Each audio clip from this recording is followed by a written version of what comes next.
அல்ஹம்துலில்லாஹ். அன்பிற்குரிய சகோதரர்களே, 1947 சியோனிச சிந்தனைவாதிகள் பலஸ்தீன் நகரை முஸ்லிம்கள் வசிக்கக்கூடிய அந்த மாநிலத்தை ரெண்டாக பிரித்து கொடுக்க வேண்டும் என்று ஒரு முடிவை எடுக்கின்றார்கள். ஐநா சபை அதுதான் இன்றைக்கு உள்ள அந்த அராஜகத்துக்கெல்லாம் வித்திட்டதற்கு அது ஒரு காரணம்.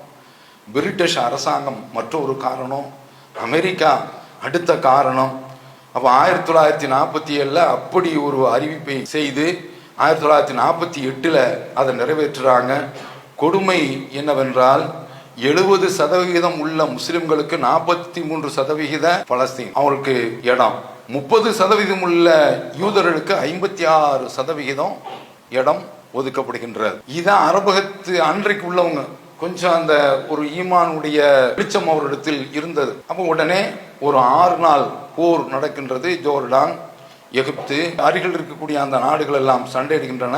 6 நாள் போர்ல ஐரோப்பிய அமெரிக்கா செய்த உதவியின் காரணமாக 22% இடம் கூடுதலாக பெற்று 78% நிலப்பரப்பை இஸ்ரேல் எடுத்துக்கொண்டது.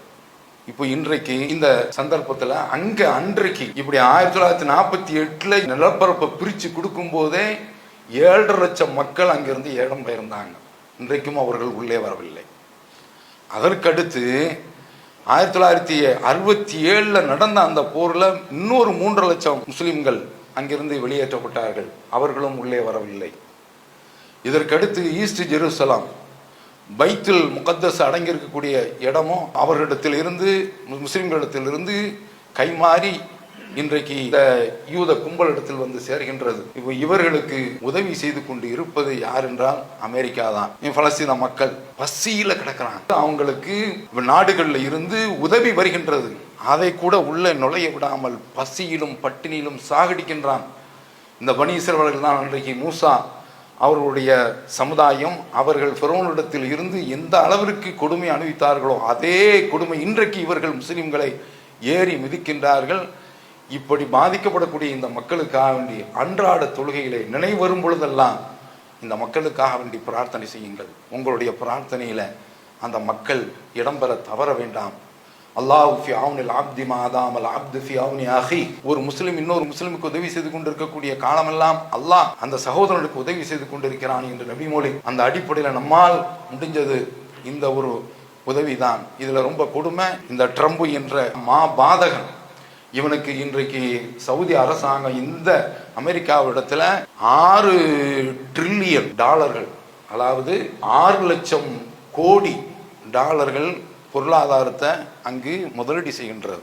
இதில் $145 பில்லியன் எதற்கு என்று சொன்னால் ஆயுதத்திற்காக வேண்டி. $410 மில்லியன் ரொம்ப பரம ஏழை யாரு? ட்ரம்ப். அவனுக்கு ஒரு விமானத்தை, சொகுசு விமானம், உலகத்திலேயே மற்ற எந்த விமானத்திலும் இல்லாத ஒரு வசதி உள்ள அந்த விமானத்தை பரிசாக அளிக்கின்றது. ஆனால் குழந்தைகள் அன்றாடம் செத்து கொண்டிருக்கின்றார். கிடைக்கக்கூடிய உணவுல வரிசையில் நிற்கும் போது வானத்தில் இருந்து குண்டு மலையை பொழிகிறான். மக்கள் சித்து சுண்ணாம்பாகி கொண்டிருக்கின்றார்கள். அன்றாடம் 60,000க்கு மேல் சென்று விட்டது. இந்த பலஸ்தீன் மக்களுக்காக வேண்டி துவா செய்வதோடு அராஜக அமெரிக்காவுக்கு எதிராகும், அதாவது ஹிரோஷிமா நாசேனாவுடைய அந்த பரப்புல எப்படி குண்டுகள் பொழியப்பட்டனவோ அதை விட தாண்டி விட்டது என்று சொல்கின்றான். அவ்வளவு பெரிய குண்டு மலையை போட்டு அந்த மக்கள் நகராம இருக்கிறாங்க. அந்த மக்களுக்காக வேண்டி உளமுருக கண்ணீர் பெருக துஆ செய்வோமாக.